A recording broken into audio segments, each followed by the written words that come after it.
Good afternoon, goons. We're back after a long hiatus again. Seems like we're doing that a lot lately, eh? We're busy working and stuff, so can't blame us. Yeah, for some reason, all three of us just got really busy with work, like just at the same time. Yeah, I think just like 2 or 3 months just like flew by, and we're all just like, "Hey, haven't done one of these in a while. We should touch base again." You know what it feels like? It feels like we've been locked in a cave or like a bunker for like X amount of years. We just walk out, it's like, oh shit, look at everything. Literally, I can't believe how fast this summer's gone by. Like it's end of September already. It literally feels like it was June, like yesterday. It's Yeah, I felt like crazy. I had like 3 weeks of warm weather, and then we walk outside the other day, it was fucking cold. I'd put a winter jacket on. Yeah, perfect. All right, well Anyway, we'll update us here, anyways. I know we all of us are a little bit out of the loop on the markets just because we have been just so busy doing other stuff with our other businesses, but we'll take a little bit of a dive in here and give you guys our thoughts and kind of roll with that. That'll be kind of the framework for today. yeah, I was telling Kaling earlier, like I actually haven't had a chance to look at the charts in a while, so I actually do want his opinion on it. And I figure we could start with the SP 500. Do you want to look at the monthly or the weekly? I like the weekly. Weekly. All right. Yeah. Should we get volume up on there too? Oh yeah. Okay. Why is the volume not showing up? I don't know. Candles don't mean anything without volume. Interesting. It's not showing up. No volume data. Oh, that's weird. Let me kill that and just restart it. Yeah, re-add it. Yeah, so I know everybody, it's funny now, like everybody's starting to talk about like major recession. Like every time I open my phone or any like business news wire thing, it's always talking about recessions again. Like everybody's saying, oh, we're going to the worst recession in history. This guy's saying it's the end of days, and that's all you hear and all you hear. And like, I don't know, anytime I start hearing stuff like that, I tend to think it's the opposite's going to happen. So I'm annoyed and kind of relieved because like we've kind of been calling that for like a long time, like months out. And well, it's funny because I remember when we were talking, even like at the start of this year, like we were saying, we're in a recession already, and everybody was saying, "I think things are fine, things are fine," and we were saying, "No, we're already in a recession. Like the inflation's through the roof. Like stock market's down X amount. It's been selling off all year. Like we're already into a recession." yeah, that's weird. For some reason, the one on that list is not showing volume, but the one on my actual working list is. So let me just get rid of all this shit for you. Okay. Yeah, there's the volume. Yeah. Sorry. Yeah. Do you want the volume price indicator, or you don't look at that? No, it's okay. I know I look at that a little bit, but it's not a huge indicator. Not on the S&P, really. I mean, to a certain degree, but yeah, what I see right now is basically, one of two things can happen. Either like we're in a downtrend, obviously, like we're trending down, so the overall market sentiment is bearish for sure. I mean, everybody knows that. But we're kind of at an inflection point right here. This is actually probably a pretty good week to do this, is because we have a double bottom right now on the weekly. Yeah. So really, one of two things can happen. Like if you see a double bottom, it's either gonna bounce, this coming week, and it'll stay up, and we might start to see a reversal. Or if it goes lower and closes below that previous low, then we'll just keep trending downwards, and then we'll wait for another double bottom to form before we get a reversal. So there's not really any like good call to make at this point. Like I said, it could go either way. It really could go either way. We are at sort of that at 360 sort of area that we were talking about. I think in January we were talking about that, how like that 330s to kind of 360 area was like, that was sort of our window where we thought we were going to find a bottom. Yeah. So we could bottom off here potentially. I think the other option is that we dip below and we go back down to the COVID highs, which is the 330 sort of area. Maybe bounce off that, and maybe that's where we find our bottom. If we don't find a bottom there, then we could definitely come down a lot further for sure. But that's really what I'm looking for right now, is I just want to see if that thing is going to bottom out there and reverse, because you'll notice, like, I remember when we first came below the 4,000 mark there, like it came below it. And then if you notice, every time we get to the bottom, you'll see the volume's a little bit elevated. Yeah. So even since basically January, like that very first like green reversal candle we had back in, where was that? Like end of January sort of thing. Yeah, like those candles sort of in that area, you can see the volume on that, right? The big green candle. So every time it's dipped to a significant degree, it's been there's been higher volume, and that's people buying, right? Like that's usually people accumulating to a certain degree. Um, so the fact that I'm seeing like every single dip is kind of basically being bought up, for lack of a better term, like that tells me that there's some sort of accumulation going on. I think the first couple ones were probably just because people didn't realize that we were starting to turn into a bear market. So those might have been a bit premature, and then that's probably why we got those two dips, and then the really steady hard selling for, what is that, 1, 2, 3, 4, 5, 6, 7, like 8 weeks, so like a full 2 months. Basically, we closed red every week. And then now we're at a point where we're basically bottoming again and on high volume both times. So when we had that recent bounce there that got up over the 4,000 mark and then up over that previous little high that it made just before that, that could have been a signal. Like that's what I want to see. I want to see that same sort of thing, but it has to be on higher volume. So you'll notice like the top of that where we broke over the 4,000 was on lower volume compared to the lows. Yeah. So when we pushed over that prior high, we basically broke through a resistance level, and there was even less volume as we broke through right there. Yeah. So when we have lower volume going through a level, that's a short signal, really, to me. Is if we're going to new highs on lowering volume, then that shows you there's no buying interest. So that's either a time when you want to sell if you're long, or go short if you're a short seller. And then as we keep seeing the volume increases on the bottom, the more that happens, if we start to, I think best case scenario, in my opinion, is we start to kind of go sideways for a little while and get a few bottoms in there. And if all those bottoms we're constantly seeing big high volume spikes on every bottom, then that shows you that, the big money, the hedge funds and stuff, are accumulating their shares. And then that's when they're going to start pushing the market back up. So if we keep seeing those big volume spikes on the bottom, and that, the slope of that curve basically starts to flatten out and we start seeing more volume on the bottoms, then what's going to happen eventually is when it does break a high, we'll then see a high volume spike as it breaks a high. So once that happens, then that shows you that the whole sentiment shifted, and then we've ideally gone back into a bull market. But until we see that, until we see like a solid volume push to new highs meaning over a prior resistance level or a prior top, we're still in a bear market, in my opinion. And every single time it's gone to a new high or broken through a new high, in the short term, has always been on lower volume. So that tells me we're still in a bear market.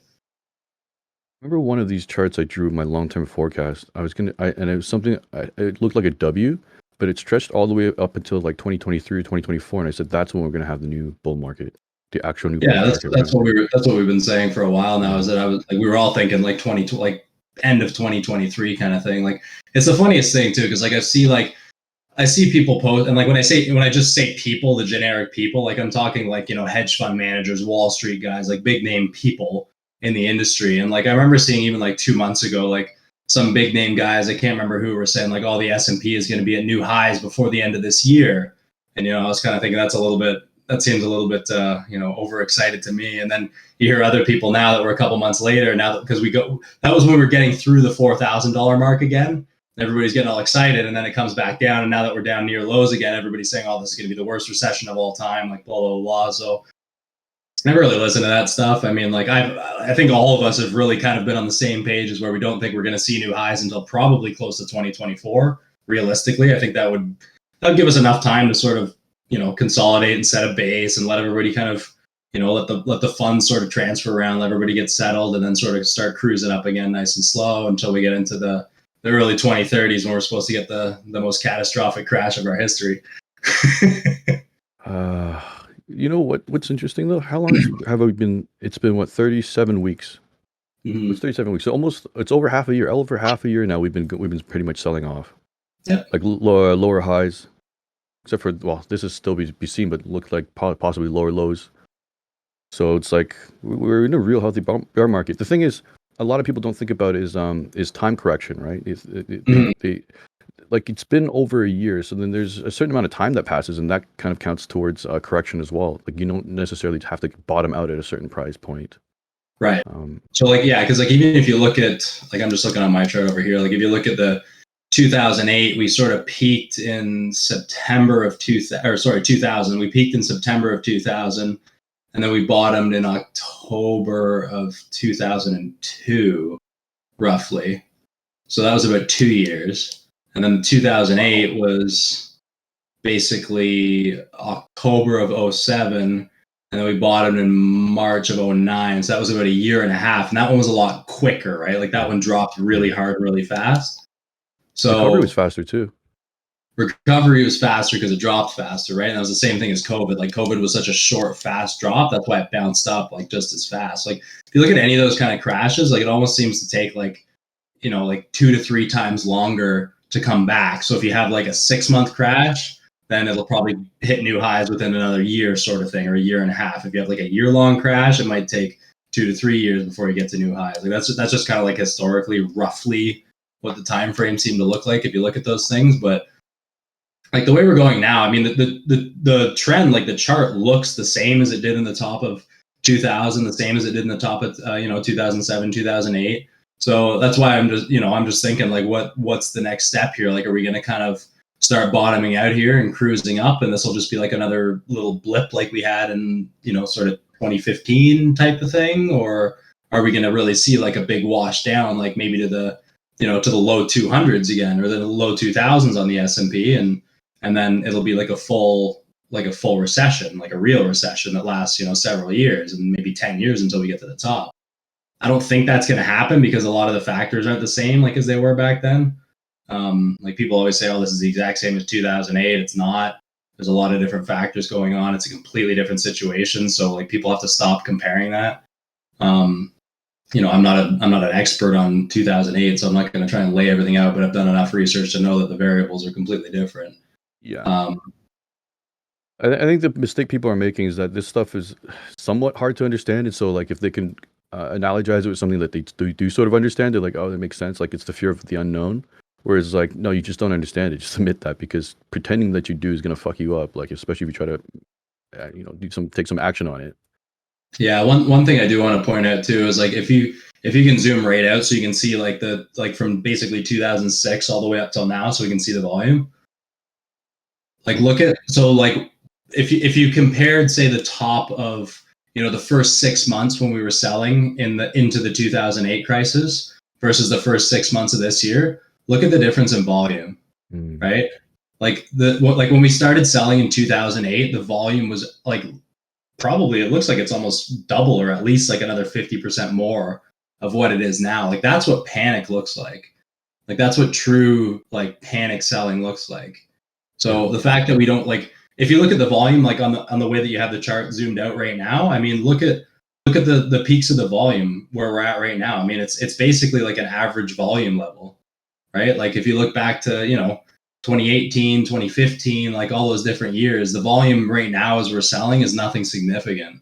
So that tells me that like you like hedge funds and big money guys like that are the ones that are really going to drive prices down into a hard recession.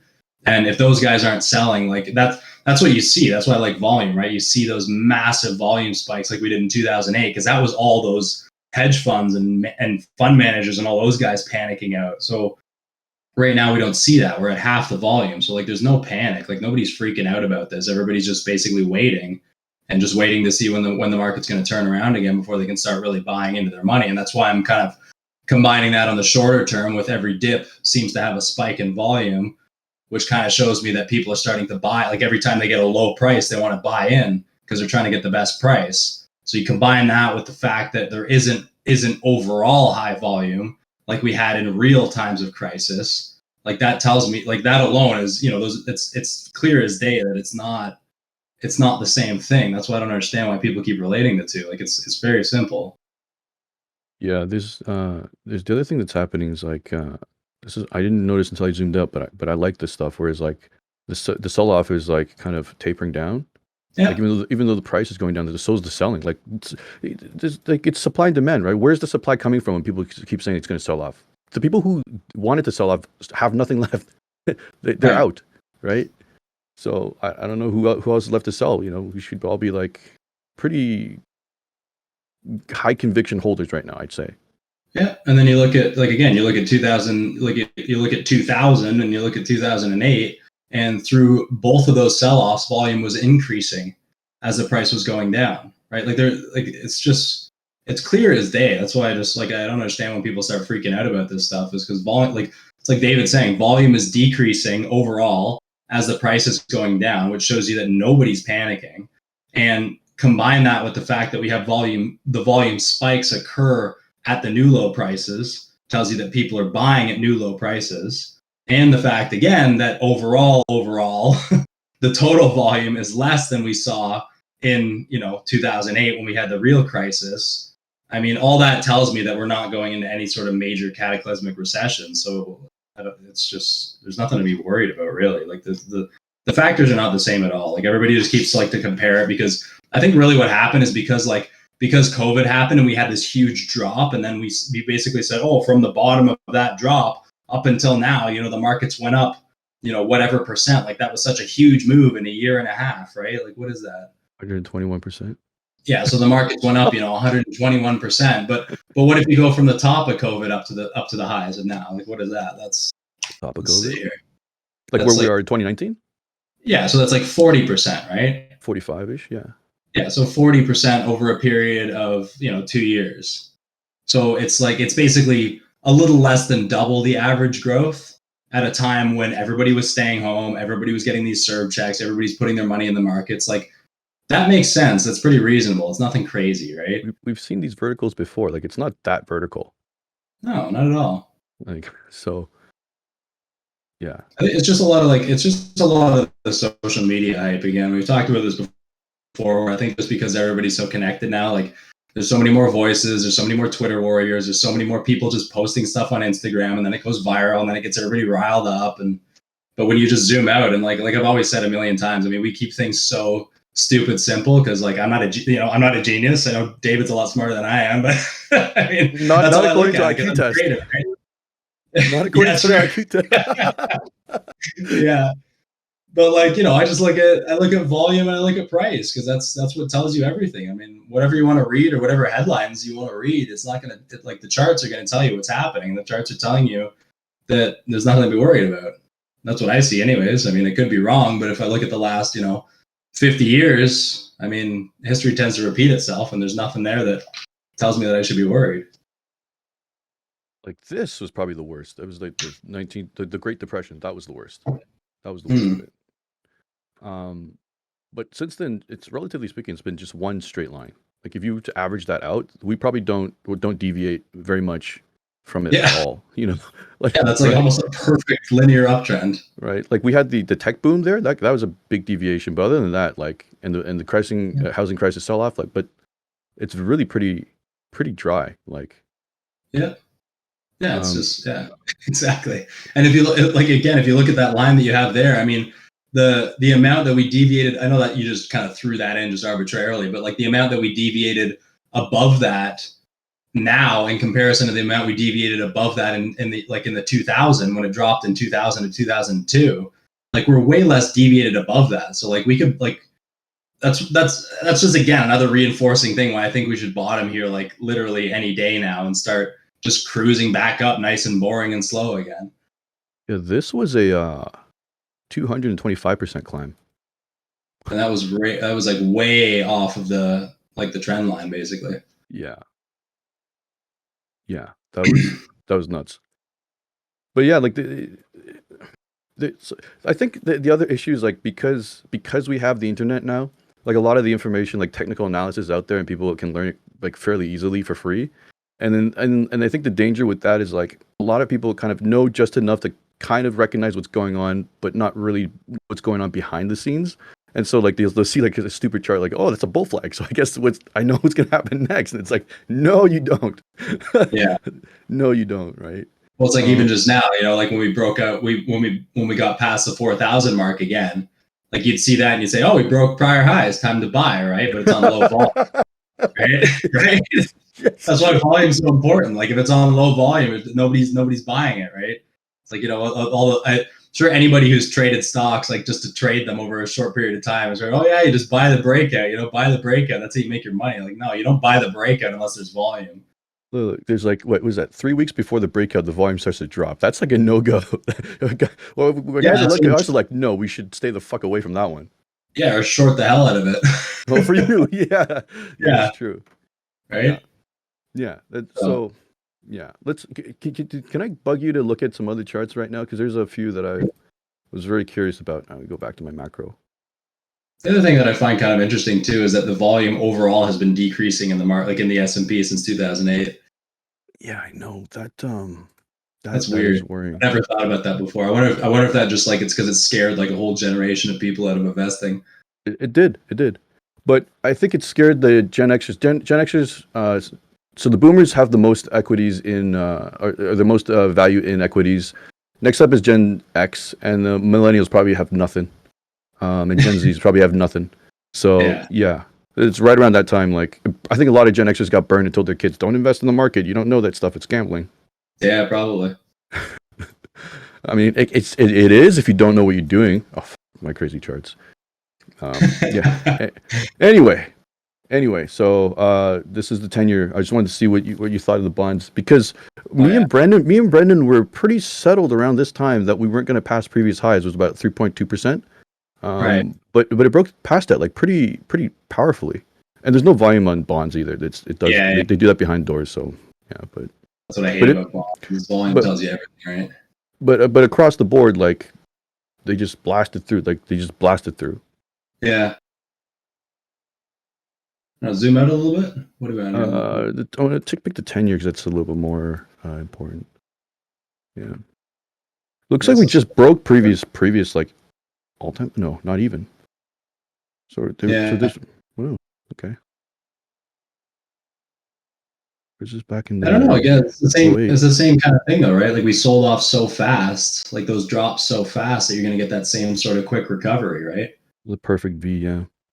And then it's going to have to get back up to those tops before it sort of sets a direction again. So, like, it's So really like bonds are really tough. Like, I don't have enough. I don't have enough education in bonds specifically. I mean, I can look at the chart and tell you what I think, but without volume, it's so hard to read something without volume because it yeah, could be doing anything. Like I could look at that breakout if that's on low volume and say that thing's going to tank tomorrow. If it's on like super high volume and it's closed above previous highs, I think that thing is going to keep going up. I think this is going to be the most important line because we fell through that and never made it back up, and now I'm wondering if we're going to get a second rejection or second or third rejection. That's a tough one to get through if you got something like that. Mm-hmm. Like when it breaks through and it kind of hits the bottom of it over and over as it's going up, that's Bang, really bang. tough to get back through. And look what it started right here, right? Tried to break out twice. It got rejected, and you got the RSI diverging, and it's never recovered. Now it's just pure Yeah, divergence. So I'm yeah, that's wondering a tough through. If it does get like, well, again, I'm talking about like an actual stock chart. If you have a stock chart like that and it does get back through a line like that when it's been hitting the bottom on an uptrend for a while, that's when it just rips your face off and goes, 1,000%. let's take a look at oil. That thought scares me because every time I look at that chart, I'm like, please don't do that. Please don't do that. Like, Yeah, this oil's been having a rough time for a while. crude oil. Oh, looks like we're hitting previous support. Yeah, Perfect. it's got a lot of resistance above it now though. Like it's got the 100, the whole dollar right there, and it's got that base on 100 where it based before. Couldn't retest prior highs. Like there's a lot of bearish stuff happening right there. So I don't know if you've heard, but like, so oil is down what from like the peak of like $130, $120 to like we're like $86 right now. This is crude Mm-hmm. oil, but then somehow prices are still high. Like my buddy just told me in Vancouver, they're back up to over $2 now. Yeah, yeah, I was hearing that too. Well, it's just it's just government, right? They can charge whatever they want. So this touches on a bigger issue. Like I went raging on Instagram, like on Think on Friday, because I saw this. It was a headline. It said the three biggest rail companies in the states. They basically have a monopoly, not for transport of people, but like cargo. They all increased like profits by 24-25% on lower sales or like lower customer deliveries, and so like Mm. that could only be from price increases, right? Yeah, And so like my whole thesis this whole time is like this is none of this inflation that we're feeling now has anything to do with money printing. It's all from corruption and basically like taking advantage of a situation, right? First we had the bad luck of well when we reopened the demand was real. Like there was a huge demand there and people just couldn't start up fast enough, so there was real demand. But right after that, people forgot for how many months we dealt with that canal being blocked and basically like all these fucking containers couldn't go anywhere.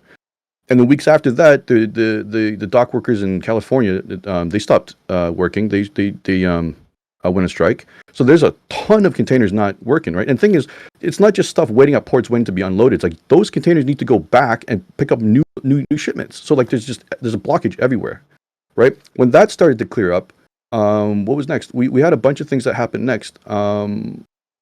But yeah, there was like a whole series of events that happened, and they're all basically leading to fake inflation. I want to call it, because it's like it's not more money driving up this or buying up the same assets, and it's not more demand. Demand's not there either. It's not down, but it's not above, right? And so like one thing, like if you look at energy prices now in Europe, they're paying 400% more than they did before the war. 400% more. And then everyone's like pointing the finger at Putin. He's not giving them gas, blah, blah, blah. And I'm like, well, if you look at, and I just found this out like last weekend, I went down a rabbit's hole to see how the energy market in the Europe works. So they have like a fake market system where it's like they basically have a monopoly. And the government tried to break up with the monopolies by saying, okay, you're an energy company, you're in gas, you're in solar, you're in whatever, nuclear. You can't own all these things. So you're going to pretend to be three different companies. And then your pretend three companies are going to bid on selling wholesale energy to these distributors, and these distributors sell it to the retail customers, right? But it's still a real monopoly. You're just asking these people to pretend to fake a market system. Yeah. So they did. So they faked the market system, except it works backwards. Instead of the lowest bidder winning, the highest bidder wins. Well, it sounds similar to like what the mafia did in New York, like back in the 70s and 80s, right? Like the mafia, if anybody knows that story, it's the all the families, like the head mafia families, The concrete business, construction job, like they were just the heads of construction. So if anything was over $2 million, then you had to tell the mafia if you were going to bid on it. And then if it was over 2 million and they didn't want you to bid on it, I mean, you couldn't, because obviously, they just kill you or whatever. But they would have, several different companies, and they're all working together. So they'd all bid on the project. So they would just bid whatever they want to bid. Say it's a $2 million project, and they bid, $3, $4, and $5 million on this project. And then even if the $3 million one takes it, and they know it's only $2 million, but they have the whole market. So they're going to make $1 million clean profit, then plus whatever else they would have made if they had to bid it at cost. Yeah. Right. So that's how the mafia basically made all their money in New York. It's the same idea, right? And there's still companies that do that today, where like they'll have construction companies, like they have a concrete company, they own the building company, and they own the development company, and they do the same thing. Like they all kind of work with each other. So like the money all goes to the same place, and then you can get away with that kind of stuff. So like it happens in every industry. So it's not a surprise. People just I don't know. I think maybe people are just like, they think that can't happen, or like they think that the world can't be that corrupt when it really is. I mean, like this stuff's been going on forever. It's just a reality. So I was thinking about that hard when that came to me, right? And I was thinking about people can't be that fucking stupid. And what I think the most rational answer is, people don't care when times are good, or not enough people care when times are good, right? You maybe that's going on, but your life is livable. You don't want to rock the boat. You're like, well, what can I do anyway? And so everybody just kind of turns a blind eye. Yeah. I think it's also that, and people stay like blissfully unaware, right? I mean, if you look at, it's like if you look at, like oil or construction or anything like that, it's like who really has the time that they want to go and figure all this stuff out? And then it's not like you're going to find an article. Well, yeah, we do, but like, it's not like you're going to find an article that says, oil companies are all a monopoly, and this is how they corner the system, and this is exactly how much they're charging you extra when they don't have to. Like, you're never going to find that article, and if you do, it's not going to be credible, right? So you have to kind of like put all these pieces together and kind of come up with the scenario yourself. And a lot of people won't do that. And then if they do that, they don't really believe themselves, because they think, no, there's no way that this could actually be happening. Or if somebody else tells it to them, they're like, no, like really? Like, no, that can't be happening. You don't know what you're talking about. Like, there's a war going on. It's got to be because of the war, right? That's just the easy way out. And it's just blissfully unaware, right? It's easier to think like that. But at the end of the day, I mean, like you said, there really isn't anything that we can do. I mean, I can't do anything to change what my gas price is down the street. I just have to pay for the gas. So I don't lose sleep over it. Like, does it suck, when I have to put, a couple $100 into my truck and stuff every few days, or into my boat or whatever I want to do? Like, yeah, sure. Like, I would love it if it was half the price, but it's not. So I'm just going to pay for it because I don't have a choice. Like, see, that's exactly what I mean. I think it's because it doesn't bother people enough. There's a line. I don't know where it is, but there is a line, right? And it's like when it bothers, if economic conditions get bad enough, like let's say unemployment went to 15%, I guarantee you heads are going to roll, Mm, right? yeah. So I think we're just at a point where like most of the world is not bothered enough by it. But although Europe looks like they're about to start some revolutions, quite a few Yeah. actually. But a lot of that price just goes back into the consumer anyways, right? Like if gas prices go up and all your consumables go up, like your groceries go up, your Um, raw materials go up, like everything goes up by that amount of price. So like the contractors and the people that are using these, that are making money off these supplies, and the shippers and all these people, it doesn't matter to them. Like they just charge more money. Like I was talking to a guy I know that he runs a tire store, and he was saying how, I think it was like 6 months or so ago, he was saying how the price for him to ship a container load of tires in from the States, it used to be 30,000. $4,000 for a container, and he said now it's $17,000. So I asked him, because I was like, holy hell, that's like a massive increase. I was like, you guys like hurting? And he just like nonchalantly, he was like, no, I just put all that cost back into the tires, so the customers pay for it. He's like, I'm still making the same amount of money, so I don't care, See, right? at least he's an honest guy. What part of my thesis was going on was that you can actually see the input data versus the output data of what retailers are costing retailers to buy their products and to what they're selling it. Input costs are not matching the escalation in output costs, meaning they're jacking up the prices more than is necessary. Your buddy's like, I'm making the same profit. Cool. Yeah. But there's a lot of people out there like, well, what if you just bumped it up another 25%. They know, right? Yeah, I think lumber is one of those for sure, because like lumber went up like 200% or Oh, something through COVID, and there yeah. was like massive shortages everywhere. Like all the builders I knew couldn't get lumber for anything. I couldn't get it for any of my stuff. Like it was a nightmare. Like to find like I'd sit on the phone for literally days calling around trying to find anything that we could use, and nobody would have anything. And then now like stock is zero issues. Like stock is through the roof. Everything's coming in like normal. Nobody has any problems getting lumber, and the prices are still like well over 100% what they were pre-COVID. So like, what's the reasoning for that? I mean, Yeah. gas prices aren't up over 100%. So where is that coming from, right? And that's what I said during COVID too. I said, what's going to happen is these prices are going to go up 200%, and then they're going to drop them, 25 or 30%, and then it's going to look like a deal. And then you look at 2 years previous and be like, Yeah. wow, I'm still spending another, $5 for a 2x4 that I wasn't spending last year, right? Yeah. But there's Yeah. no point in them taking the like. There's no incentive for them to drop the prices up, because all the different suppliers are doing it to the same degree, and people need lumber. Like people are always still going to be building houses, so they're going to buy it regardless. And then the same thing happens. All that extra price, it just goes back onto the consumer. When they build a house, it's an extra $20,000 in lumber now, and then they just mark the house price up $20,000, and that's Yeah. just and that just goes into your mortgage, which is like, what's another $20,000? Like another $80 a month or a hundred Yeah. bucks a month on a mortgage, like whatever, right? So it just keeps traveling down the line. Yeah, although there's one guy in my building that got screwed with that. So he's a project manager in a construction site, and he said he lost a bid for his job, but he's glad he lost the bid because the guy that won the bid ends up losing money on the job because of how much lumber changed during the bidding process. Like, how Yeah, fucked up is that? yeah, yeah, yeah. That's definitely a So, problem. so now he's gonna do a job at a loss and he can't get out of it. Like that fucking sucks. I know that is tough. Yeah, yeah. You got to be careful the way you write your contracts on those. Yeah, man. But this goes back to exactly what I was saying. Like this shit is all like it's all synthetic. Now Mhm. that the retailer knows they can sell to the consumer for that price, they're unlikely to reduce it even though they can. So it's like how much of this is inflationary? How much of it is just greed? If we're to chart that, I guarantee you it's more greed than there is some kind of demand level inflation. Yeah. But I mean, like, why wouldn't you? Like, it's human nature, right? I mean, if you had a business and you were sitting there thinking, okay, like, during COVID, I was strapped for cash. Like, things were way too expensive. I was barely making any money. Like, nobody could come into my store. Now, all of a sudden, you're on the other side of that. And it's like, well, I could just lower my prices back to what they were and make the same amount of money, or I could try and make up for all those losses and keep my prices high, and then maybe I'll just keep them high forever, because then I can make even more money in the long run. What's the incentive as a business owner to drop your prices? Yeah, there's one, but nobody ever cares, and that is uh, basically breaking the economy. Like there's a breaking point, and then so what happens when that breaks, right?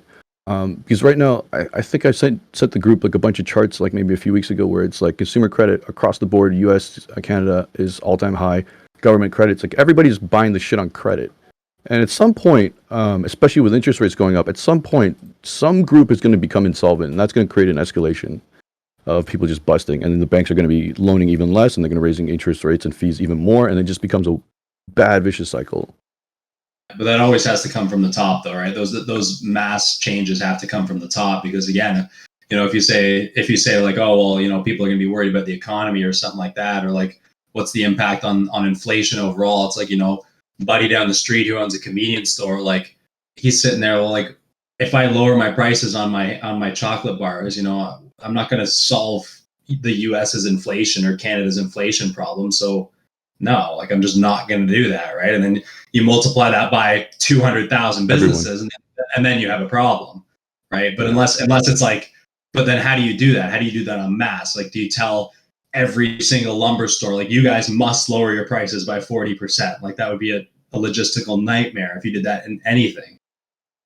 No, yeah, I agree. That's a very ridiculous problem. I wouldn't expect individuals to even attempt to solve it, though. This is like one for the government, like Yeah. because the trigger is going to be fucking idiot Powell that keeps raising interest rates. Like that's what's going to fucking do it. The few people who have control of this thing, who might be able to like ease a soft landing, they're going to raise the interest rates way higher to a point where it will trigger a lot of these insolvencies. That's what I'm Yeah. worried about. Because the That's way the that problem. guy's speaking is like he's not letting he actually thinks he's in a fight. You don't fight.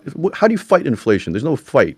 You just manage Yeah. it. You understand what it's doing and you manage it. Like, fuck are you fighting it for? Like, typical Yeah. And American thing. it's like you read anything about, like, when you look at any trading book, like, a lot of people talk about the stock market as like, anytime it's the price is moving in one direction, it's like a train, right? Or like a shipper. Like, it takes time to slow down. It's not like it just goes like straight up and then straight back down and straight, like, it takes time. You got to kind of slow the curve, and the momentum slows, and then it Yeah. starts to pick up in the other direction. So that's the same problem. Is like, if the price, if the stock market's coming down and it's picking up speed, and you just crank inflation through the roof to try and stop that, well, that's just going to cause more problems. You need to ease into that to allow that thing to come down slowly and start to Yeah. slowly bottom, and let those, like, you got to look at this thing in like a yearly time frame, not Yeah. in like oh, we got to fix this, like, before Thanksgiving sort of thing. Yeah, I don't know why they're. That's a good point. I don't know why they're acting like there's a deadline for this thing. Like, so what? Like, if you don't raise rates by, like, I don't know, 0.75% next quarter, like, is so much going to change? It's not that dynamic, right? Like, their CPI data is like a month, 2 months behind, like 45 to 60 days behind. And so Yeah. what you're doing now is not going to show up, until a month later. Yeah, and you have to leave it at a certain level for a long enough time to really see how it's being Yeah. affected too, right? Like, Yeah. like you say, you can't raise it X amount right now and then check it in a month or 2 months and be like, oh, it didn't do enough. We got to raise it more. It's like, no. Like, give this thing some time. Give it some time to settle and, like, Yeah. actually get into the economy and do what it's going to do. Yeah. It's just, Like, it's weird. Honestly, a lot of it probably just comes from pressure, right? Like, a lot of it probably just comes from, like, stress on an individual human who's sitting there and thinks the whole world's falling apart, and everybody's screaming at him every day on the news, and he's thinking, I got to fix this now so I can stop dealing with all this bullshit. So that's probably where it comes from, I will. realistically, right? I mean, like, the human factor is a huge part of all of this. I will say, to his credit, it is a thankless job. It's like being a cop. It's no one's gonna like anything you do ever. Yeah, well, it's like I've said this before on the show. Like, when I went to school for engineering, like, one of the first things my teacher told me is like, "Congratulations on getting the most thankless job in the world." He's like, if you design and build like the San Francisco Bridge, he's like, nobody's gonna thank you for it. But if that bridge falls down, they're all gonna want to put you in prison. Yeah, You know? you do some revolutionary design that like lowers, I don't know, bridge collapses by like whatever percentage the industry standard is. Nobody fucking knows or cares. No, everybody's just like, oh, why didn't you do that years ago? That's just stupid. You know? It's true. It's true, man. Yeah. But yeah, I think that's the last of the charts I wanted to see. Oh, I do want to just rub some people the wrong way though with gold, because fucking gold bugs. Where's the gold? All right, I'm out of the gold, so I'll let you take that one. Oh, I just want to show you how ugly it is. Here's the thing. I actually did have a little bit of hope. I think it was a 2020, 2021. I was saying like it was forming this cup and handle, and I was like, it was around here, and I said, wow, it might be forming the handle, and then nope. Yeah, that's a hard fail off that. Was that March 2022? That's exactly when everything just fucking dropped, That's like a perfect cup and handle failure. That's awesome. right? It was such a great setup too. Yeah, Look at yeah, that. it is. Here's Oh, the well. funny part. Right. Where's 2000s? No, let me zoom out even more. Here's something that's funny. You won't be able to see it on this chart, but well, actually you can. I remember I put that line there. That's why. So gold went up pretty crazy. Was in the 70s, right? The 70s boom. 70s and 80s, and then just kind of been like declining for like what the better part of fucking 30 years. Yeah, 1980 to 2007, 30 years, it basically declined. So, you know, a lot of our viewers are probably new to investing, and so like they've probably heard like the old adage that like gold is, you know, a recession proof asset and this and that. I'm like, no, it's not. First of all, it declined for a good 30 years before it started breaking to new highs.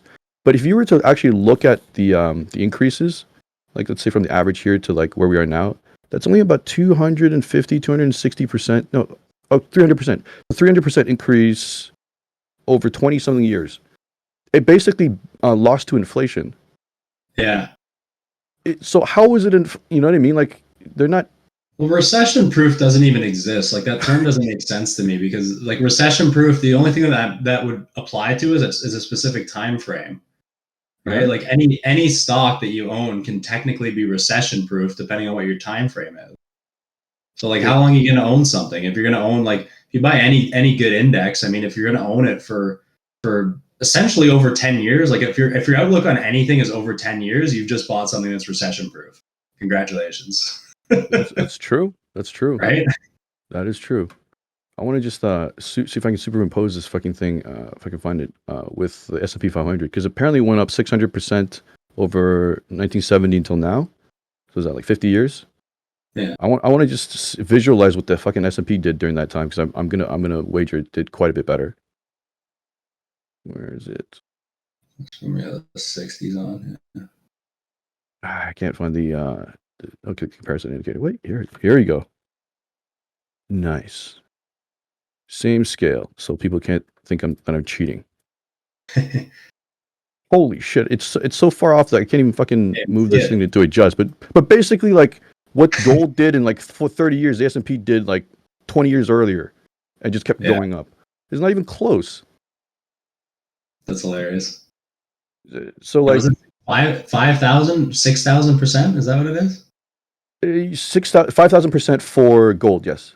But S&P is in the thousands of percentages. It's like it's not. It's off. It literally is off the charts. It's actually off the charts, right? Yeah. So like, I just want to break that just so people can understand. Like, stop listening to like these old guys that are repeating shit that they've heard when they were kids. Like, verify, right? Yeah. Don't even trust what I'm saying. Just fucking go out there and verify. This was really easy. Gold is it's not anything too. It's just a thing. It's not like something that's growing or expanding or advancing. I went the same time I went down the rabbit hole of a bunch of different things on central banks like a few weeks ago. I found out some stuff about gold too, like that I already knew, but I didn't know the whys. So like this is what people already know. The paper gold market is all fugazi. It's all bullshit. Because if you were to all the owners of gold on the paper market, if they were to redeem it for real gold, there would be like 3 out of 4 people would be left out empty-handed. Right. So they basically multiplied the supply. Yeah. So the whole market is like bullshit anyway. It's like, so how can it be inflation proof when clearly it's basically fiat? People are just printing money, printing paper gold. Like, you know, instead of they don't actually have enough gold to give to everybody. Yeah, you can take physical delivery, but most like 99.9999% people don't. And like, I wouldn't even know how you take delivery of like $1 million in gold. Like, what kind of security you would need, right? Get a bunch of those big bricks and just pile them around your house. So I've had those bricks before when I used to work at Brinks. Right when '08 happened, after they got attacked, what the people on Wall Street did was they started not holding their gold in one place, so they moved a lot of it to Brinks, and then so our we're Brinks Town were the flagship, so then we had like a huge gold vault, or precious metals vault. By the time we had a lot of gold. That's cool. And then there's always a challenge. It was like if you could pick up a bar of gold with one hand, you can keep it. Yeah. How much do those weigh? Like what are they, like 100 pounds or something? I don't even know the exact. Well, actually, the guy who's managing will know down to the like percentage of ounces because he needs to. But what makes it hard to grab is because of the stupid shape and the fact that it's just so like slippery that you can't. There's no way. It's just think of like a hunk of steel. It's that big. I mean, that'd be heavy as hell, right? Yeah. That gold thing was pretty interesting. Moving it was a bitch. It bends pretty easily. Like if you just like hit the side of a skid, you're like, oops. I guess as long as the weight is there, they don't care. It doesn't have to be perfect, but yeah, it doesn't have to look great as long as it's still gold, you know. Yeah, man. Yeah. All right. All right. Well, I think that was a good little recap after our hiatus.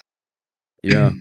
So I think we're going forward. I don't know if we can still do weeklies, but what I'm trying to do is oscillate between Brendan and Kaylin, so we can keep it semi-regular, and then so Mhm. that way Kaylin can make some time. It's less of a big thing out of his day to be able to do it, and then yes, put some of the work onto Brendan too, and yeah, we try Yeah, to be more Brendan, regular. the macroeconomic guy, more of the chart analysis, so that'll work out pretty good. Yeah, I think it's going to be a good split because there's definitely people that enjoy both. I think predominantly more people enjoy the charts though. Especially do what you do. Like if they could learn how to short from you, that would be like I think it seems easier. It looks easier when I talk about it. It probably seems a lot simpler, but I mean, to be honest, it probably is. It's just you're gonna pull your hair out trying to figure it out. So that's the fun part. well, Like it's me. easy after you know how to do it. Yeah, yeah, exactly. Getting there's the bitch. Yeah, getting there is what makes you lose your mind, but Yeah, it's fun. yeah. All right, guys. Thanks for tuning in. Take care.